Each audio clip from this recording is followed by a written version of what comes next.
Welcome to another episode of the Refined Real Estate Podcast. It's Manny here with Janelle and Ian. We are real estate investors in Halifax. Combined, we've done over 40 units in transactions. We've flipped houses, wholesaled, and much, much more.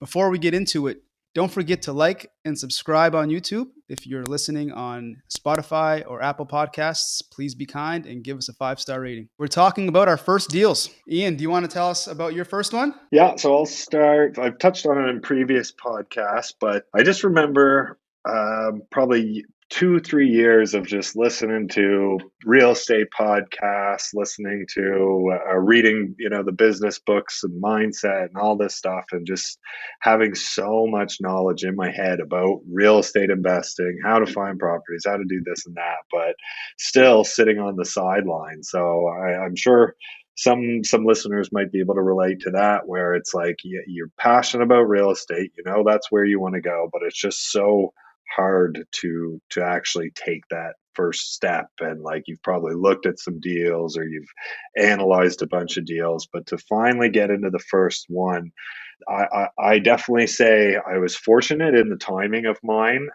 I bought my very first house about 6 years ago now, in North End, Halifax. It was a traditional on the market buy, and away we go.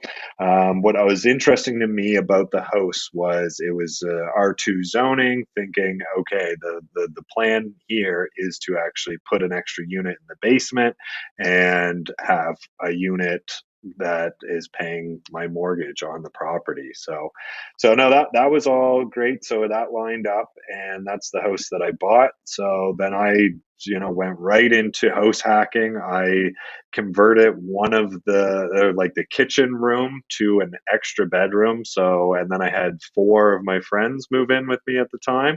So I was house hacking to the max, and it was great financially in the standpoint that I was getting passive income coming in that was paying all the bills. But living with a bunch of your friends at 25 definitely probably didn't help the cash flow situations. I'm like, I want you to paint this picture for us because I've seen your house, and I just want to envision this 3-bedroom house and 4 guys. Like, where was the fourth guy sleeping? So it was That's what I before I want had to a know. unit. Yeah, before I had a unit before the basement was done. We had 1 bedroom down there, so that was half finished, half unfinished, and had like a wood stove and was pretty cool. Then upstairs we had one, two, three. No, three. So sorry, I misspoke. So there was three. One, oh no, so there is my what's now my kitchen area was converted into a bedroom. So there was 2 on the downstairs, then 2 upstairs, and then 1 in the basement. So there was a total of 5 of us living there. And it's only a 3-bedroom house. And again, the this was pre-renovation, so I put all my quarters together, my dimes together to get into this house. So no real money to do any of the renovations at the time, which was fine. It was fairly move-in ready. Obviously, I've redone the whole thing now, but yeah, it was a bit of a chaotic living space. But yeah, it was nice to house hack And something. Yeah. and what were the numbers on it? Like, what was the purchase price? Like, what did you put down? Did you do 5, 20, and then what was your rent? Yeah, so I was into that. I bought it for around 260, I think it was. So North End Peninsula, everything would be double that now at a minimum. And what I did, it was a 5% down with $20,000 in mortgage plus improvements. And that was the other thing that I was looking for in the house, was something where I could do some work and actually turn that sweat equity into helping out with the down payment, and that's exactly how it worked out. So needed a new roof and new gutters and new all this and that. So I actually hired a company called Refined Roofing, which is my roofing company, to do the work. So Shameless plug for Refined Roofing. yeah, shameless plug. But what we were actually able to do is I had $20,000 for in the Mortgage Plus improvements. So for Refined Roofing, it turns out to replace the roof and do some of the painting cost right around $20,000. So, and we that was actually not an outrageous price for redoing the roof. Like we resheathed it, and, high end shingles. I built a false dormer on it just for aesthetics and all this stuff. So it actually would have been about $20,000 worth of work if I was charging another client that. But with me doing a lot of it and getting my suppliers to help me out because it's my own personal house and all that stuff, I was probably only out of pocket maybe $5,000. And so my down payment was around 18,000 or something, about $18,000. Then I got the $20,000 check back for the Mortgage Plus improvements. So to get into the house, it was only about $5,000 or so out of pocket. So it was a cool way to get into my first house, just using the company and the skills that I had there. So that was a bit of a hack to get into my first house. Then I was just renting out the rooms at about $500 a pop. So it was a cheap rent there too, but it was a chaotic space to live. You did 5% down, so your mortgage must have been about 240-ish or something like that. And then you probably had, this is 5 years ago, so your interest must have been like around the 2-3% range. And then your mortgage payment must have been, if you're 240, my quick math skills, your mortgage payment must have been something like $1,200 a month. It was about $1,200 a month, and then with property tax, I think it rounded up to being about $1,500. So $1,500, and I had 4 roommates paying $500 each.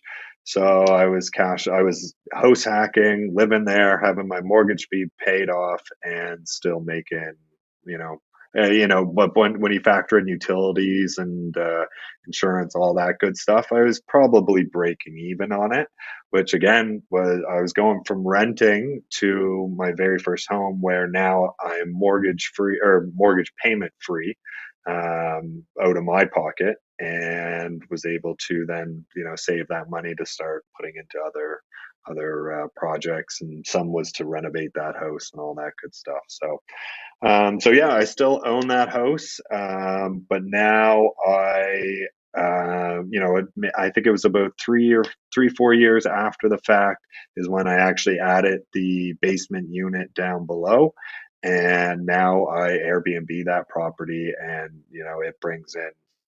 And I've refied it since, so my mortgage payments are higher, but I was able to pull out a big chunk of equity from that to then again buy some other properties. But now with Airbnbs, and we'll see what the landscape is like when the new rules hit, and what you're able to get away with Airbnbs. But now that duplex in the north end, it was bringing in about $10,000 a month for the upstairs revenue and the downstairs revenue. Then I pay a chunk for the people that manage it. Then obviously all the utilities and the higher mortgage now. But no, it definitely still cash flows nicely now. And but we'll see what happens with once mortgage rates, or once the rules for Airbnb change. So as of now, it cash flows. If I were to be renting it out traditionally, I'd still get much higher rents now that it's all been redone, but you're still probably only cash flowing maybe a couple $100 a month. But yeah, the Airbnb has definitely helped out quite a bit. That's great. It's a good first buy. Yeah, and What about you, again, Janelle? Which one?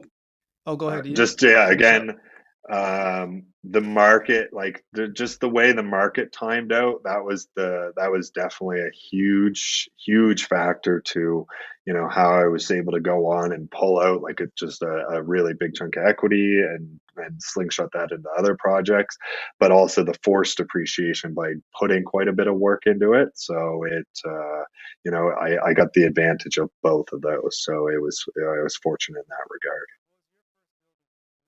My first property was somewhat similar to Ian in the fact that it was also a duplex. It was more or less a turnkey duplex. I didn't have to actually put in a totally new second unit. But I graduated from engineering in 2017. I actually worked in the States for 5 months or so. The company I was working for, they placed me down there, and the intention was that I would move back to Nova Scotia. They had an operation there, and that operation was near the Cancel Causeway. And when I came back, like I kind of had, when I was in university, like I really had this vision. Like I'd done a co-op, I'd worked for 16 months straight. Like I didn't live anywhere. I was doing rotation work. I was making some good money, and I got a taste for that like kind of adult like work life, having worked for 16 months over a year straight. So when I went back for my final year, like I had this vision. I was like, I can't wait to like be an adult. Like I just want to have a job and, grow my finances, just have more responsibility, have more options. Like I'm kind of tired of being like stuck in school. Like I'm ready to move on to the next thing. So in that spring, the year that I was graduating before I moved to the States, like I was looking at houses. Like I was ready to go. Like I didn't have a car when I was in university. And I was like kind of planning this thing out. I'm like, okay, like when I come back, like I'll get a vehicle, I'll get a house, like it's gonna be great. And I pretty much did just that. So I was living in the States and I bought a car like on off Kijiji, bought it like secondhand, like a couple years old. And then I also was looking at a house. So I was literally spent like $60,000 my first month back in Canada. Watched my bank account go from like way up here, and it was like, and we're done.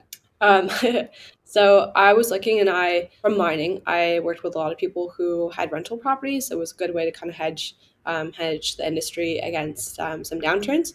So I was like, yeah, like I'll buy like a house that has a second unit. Like that sounds great. Like I think I would like that. So when I was looking on Viewpoint and just looking around, Antigonish is where I wanted to live. It was basically the only town that made sense. I'm not living in Port Hawkesbury, sorry. So I was just looking for some good looking properties. That was it. Like I just didn't know anything. I was like, I'm just looking for a house, and if it has a second unit, great. It's a small town. It's like a population of 5,000. There's not a lot of options there. So that, I guess that made it easy in a sense that I didn't, like if you're looking at Halifax, it's like, well, do I live in Bedford? Do I live in Dartmouth? Do I live in the Peninsula? Like that stuff makes a big difference. But when it's a small town like that, you're just like, I'm looking here. So looking, and there was a really good property that came up. It was a duplex, had a basement suite, more or less turnkey. Like it was a little outdated, but I was 23 at the time. I wasn't looking for any huge renovation projects. And then right before I came back, that property was sold. So I basically landed in Nova Scotia. I thought like my parents live in Sydney, so I went and stayed with them for a couple days or whatever it was, and I thought like, oh yeah, like my dad will come like look at houses with me, right? Like he's a pretty handy guy. Like he did everything growing up. So I'm like, that would be great. Like, I don't know, I'll do it with my parents. And then my parents were like, oh, we're actually driving out to Cold Lake, Alberta to drive my sister's car out there. We're going to be gone for the entire week. Like, as soon as you land, we'll see you for like a day and then we're leaving. And I was like, okay, I guess I'm just doing it by myself. Like, whatever. So then like the like couple 2 weeks or so before I got back, like I was still in Georgia, and I was arranging all the stuff. Like I was arranging the car, I was getting it delivered. I was messaging some realtors, and actually the first realtor that I called, I was like, hey, like I'm looking to buy a house. And basically they just like didn't give me the time of day. Like I was just like, oh yeah, like okay, cool. Awesome. And I was like, what do you mean? I'm like, I just told you like I have a professional job, like I want to buy a house. And yeah, it was just, I kind of got like the phone slammed on me. Found another realtor, and then I set up these viewings. I found like 3 really good houses that I liked and was kind of like Goldilocks. Like the first one was pretty good, and I was like, okay, like all right. The second one, no way. It was wrote off. Like I think it has like foundation issues. Like it needed a ton of work. And then the third one that I found, and at this point I had kind of sort of given up on the whole finding a second unit to it. I was like, well, maybe like I'll rent out rooms, whatever. The third one, as soon as I walked in, I was like, perfect. Like, this is it. Great bones. Like, the windows were new. The kitchen was nice. And then the best part about it, it wasn't clear on the listing, but there's actually an ensuite on the back. So it wasn't listed as a duplex, but it had actually technically 2 bedrooms in the back, and its own setup for a kitchen, and didn't have a kitchen, but had like the outlet for like a stove, and it had its own bathroom and laundry and stuff like that. So that's how I found my first property. Found it on the market on the MLS, and the purchase price was 190,000, and I got them down to like 187.5 or something like that. And I did 20% down on that property. Just not knowing anything when I started, I was like, I don't know, I have enough for 20% down. Like, that's what I'll do.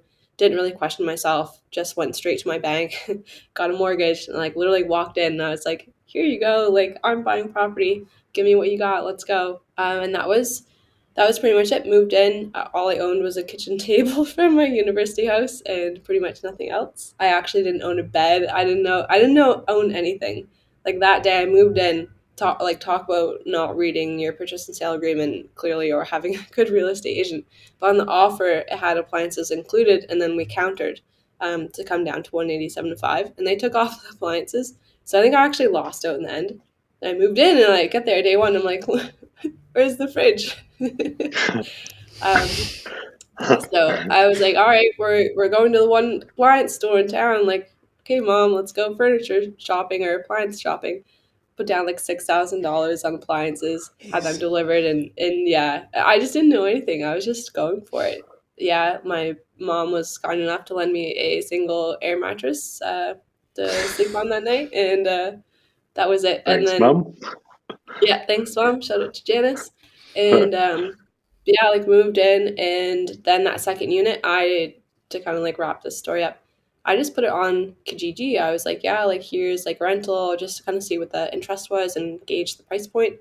And then I found a really good tenant, just good communication. We did more like a house hack, kind of like a room share situation. Like, we shared the kitchen. They lived there for 2 months. It actually worked out really, really well. That could have gone horribly bad, but they were great tenants. Like, they were really nice, and they were just there temporarily for work. And then once they moved out, I properly set up that kitchen and made it more of its own closed unit. And yeah, and then I was renting. I used to rent that like little apartment for $650 a month, and my mortgage was like $750 a month or something like that. So it was like almost covering the mortgage. So to me, I was like, this is great. Like, this is a great deal. Like, if I like lost my job, the mining had a downturn, I have a good chunk of money coming in, or at least what I thought back then. And then I've since actually totally had that apartment remodeled. I had one of the walls taken down. It was a really, really bad layout. Properly set it up as its own apartment, separated the laundry, and I've actually furnished it. And now today I rent it as a furnished midterm rental. So I advertise it as like monthly. And then, I just find a tenant who like the timeline will work. So I actually have someone in there right now, and I'm renting that for $13.50 a month. And because it's an ensuite, it's not like a duplex with all the utilities separated out. So that's why the rent is a little bit more, because everything's included. I pay for the power, I pay for the heat, I pay for the internet. So that's why I'm charging that much for it. And yeah, and I actually did Airbnb with it last summer, and that did really, really well. So yeah, so Both that is units my or first property. Oh, both units are Airbnb so now? no. So I just have that ensuite in the back. That one I did Airbnb, and I'm doing a furnished monthly rental on it, like kind of fun, because it's a house. It's like a house that was built in the 50s, kind of like a 1.5 story, 2 story. And then the previous owners at some point in time built an ensuite on the back. So it's not a side by side duplex. It's like a front and back unit to it. So that I'm referencing this back unit the whole time. The main part of the house, that's 2 stories to it and has 2 bedrooms. That one I rent out like a traditional long-term rental. I do a year-long fixed-term lease, and that I rent out for $1,800 a month. So that property brings in $22,150 a month, if my math is right. Jeez. It's very precise to Yeah. to the 150. Yeah, engineering, And Yeah, and Manny and I Oh, sorry, can 3,150. there you go. And Manny and I can Yeah. confirm that the roof is in good shape. Yeah. Nice. After the second tree has fallen on that house, Yeah. that's a story for another day. I think I still need a year before I can talk about this one. Yeah. um, We'll give you a but pass on that. Yeah, yeah, future episode dealing with insurance. yeah, still ongoing. But Yeah. no, just to wrap that up, like that was my first property. I really didn't know what I was doing. Just went for it. It was 2017, obviously a very good time to buy property. And then I've made some strategic moves on that property, doing some renovations, furnishing one of the units, and just keeping one of the units as a regular, like long-term rental. I don't want to be dealing with, a ton of furniture. We can talk about my other rentals another day. I don't want to have one product that I'm offering. But yeah, so that property has been really really good to me. I'm making a lot more than what the expenses are on it because I bought it at such a good price, and I've just done some things to make it as efficient as possible. So yeah. Absolutely. What about you, Okay. Manny? So Same as you guys, duplex, on market. So I got this one under contract the end of 2019, but it ended up closing February 2020. And I don't know if you guys remember, but like something big happened in the world right around February, March 2020, COVID. And the banks allowed you to freeze your mortgage for 6 months. So I bought this place. I closed February, and then I paid one mortgage payment, and then for the next 6 months, I didn't have to pay a mortgage because they allowed it. It was legal. So for 6 months, I was like, man, this is amazing. Like, really, I picked the perfect industry. But anyways, to go You're back like, to how I wow, found this. housing's free. Yeah, yeah. yeah. So this deal, it was just on the market. Yeah, Viewpoint. It was right before the market went crazy. Just like you, Janelle, I didn't know anything about real estate. I knew I just wanted to buy something. I was not that handy, so it had to be somewhat turnkey. I didn't know anything about the Burr model. I didn't know that. I didn't even know what refinancing was. I don't think at that time. So I planned Yeah. on buying this thing and holding on to it for the next 30 years. So we bought it fixed interest rate, of course, and I learned really quickly that I do not want to deal with tenants at all because the two people that lived there, it was an over under duplex, 3 bedroom up, two down below. Very nice families, but they bickered. They did not like each other at all. And I was probably 20, 25, 26 at this time. And these were two grown adult families bickering and fighting, and I was the mediator. It's like, man, I can't babysit these adults for the rest of my life. This is brutal. So they were calling me, 9 p.m., 10 p.m. at night, complaining about each other because they were blaring the music, or one of them had a dog that was barking. This is terrible. But I had no systems in place. I didn't know anything about anything. I just bought this place. So I realized then, one, I'm either going to sell this building and just get out of real estate because this sucks. This is not worth it at all. Or two, moving forward, property manager, systems in place, don't have to deal with anything.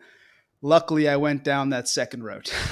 um, and this building, honestly, like I said, those 6 months, solid cash flow, as you can expect when you don't have to pay a mortgage. there's pretty good cash flow because I bought it for about 310. This was in Spryfield.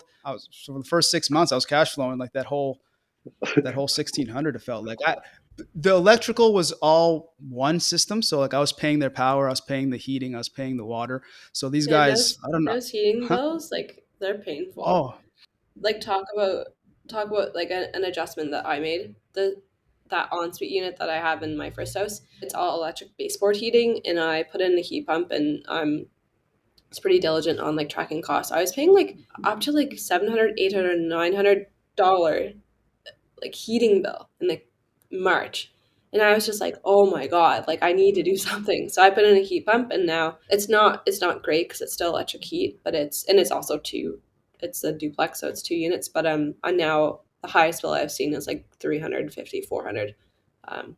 So yeah, talk about like return on investment. yeah, big time. Like every building I've bought since, I've converted it to electric baseboard heating, and the tenants deal with it. They pay their own. They pay their own power bill because, like you said, like the oil bills was crazy, man. The water, Yeah. the tenants, they used to like to rat on each other. The Yeah. guy, I forget if it was down below or up top, but they texted me and said, "Yo, the tenant upstairs or downstairs, they just have the water just draining in the backyard, just constantly, 24/7." And I'm like, what the hell? Like, why? No wonder my water bill is friggin' $1,000. So, so there was definitely some hiccups, and I learned a lot.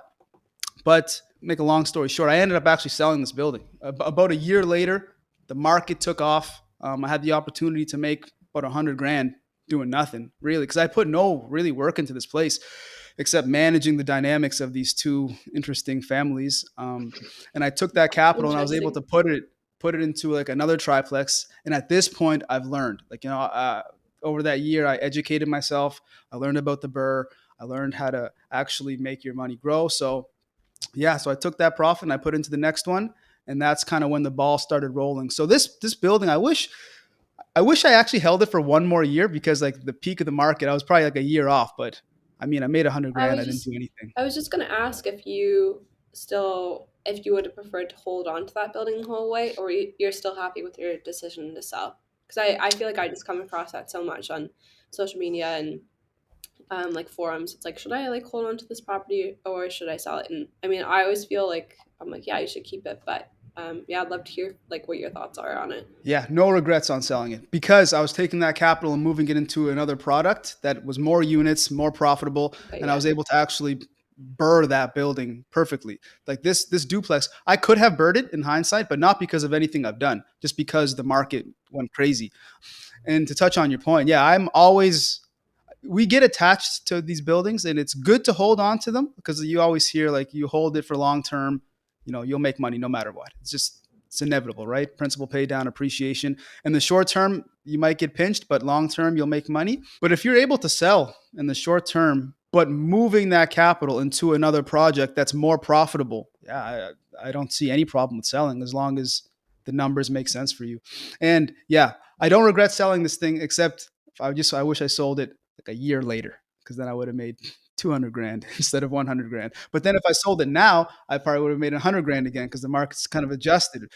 But that's the kind of game you play with real estate when you're buying and selling so quickly. Overall, I would say hold on if you can, but if you have goals with that capital in the short term and you're going to make a mean profit, I don't see why you shouldn't sell.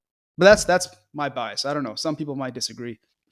But yeah, that was my first building. Yeah, a lot of learning for sure. And because of that, like I said, I don't deal with tenants anymore. Property manager moving forward. Like I can't, I don't want to answer your call. I don't care about you fighting somebody else. It's not my issue. I like real estate as an asset, but talking to the tenants is it's just not my thing. My day job, I'm a nurse. I talk to people. I take care of them.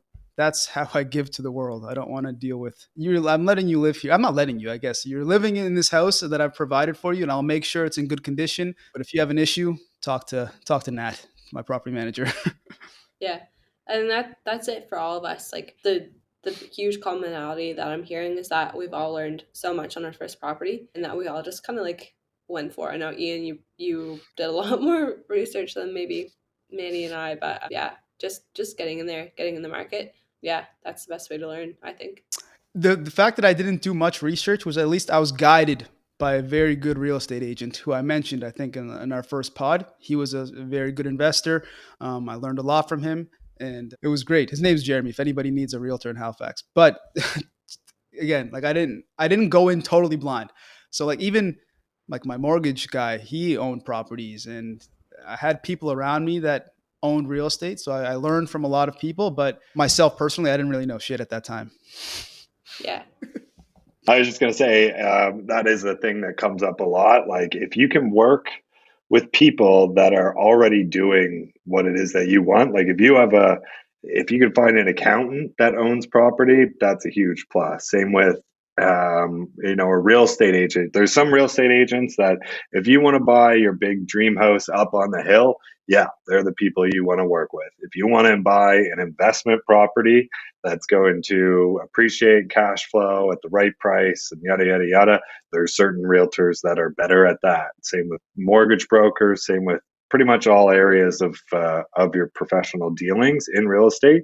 So if you can find people that are actually doing what it is that you're trying to do, they're going to give you a much greater insight in how that actually works. So and and that's what I was more or less going to say as well, is that like I know for myself, like I wish I had leveraged that a lot more. Like I just didn't know what I was doing. I was so young. Yeah, I just unfortunately at the time just didn't really have a lot of people like around me, just in terms of like the fact that I was moving and some people were busy and family were doing this, that. But yeah, like I don't know. I just think back to like the financing was like the part of the bigger challenge, I think, for me, and that I just didn't feel comfortable like asking the questions at my bank. And I think they were just a little bit kind of pushy about it, and they're like just kind of asking these questions like fixed or open or this long or this long, and I'm like, wait, like what does that mean, like explain that again. So that's why like when I think to that stuff, like if people can find the right sort of like teachers and mentors, like that can make a huge difference.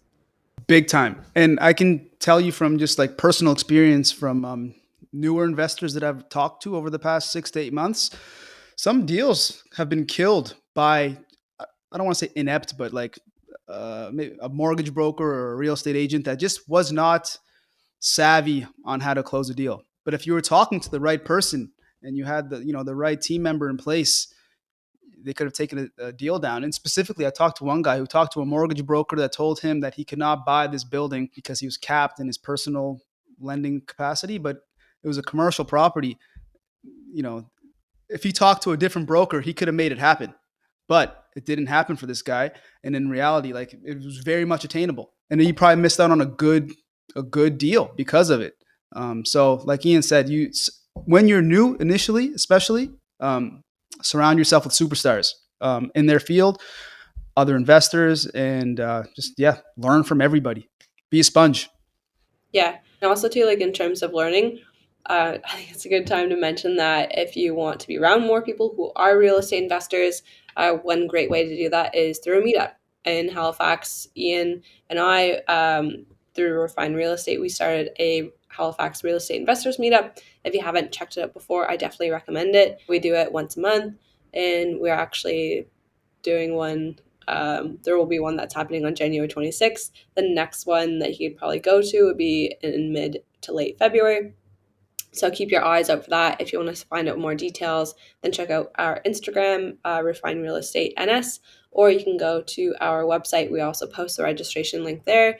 It's been free. We've also done before in the past a $5 donation during Christmas time. Yeah, we always strive. It's going to be a free event or some sort of like charity giveaway. But yeah, that's a great way to find more investors, find mortgage brokers, find real estate agents, really build your team and surround yourself with people who are doing what you want to do and those superstars.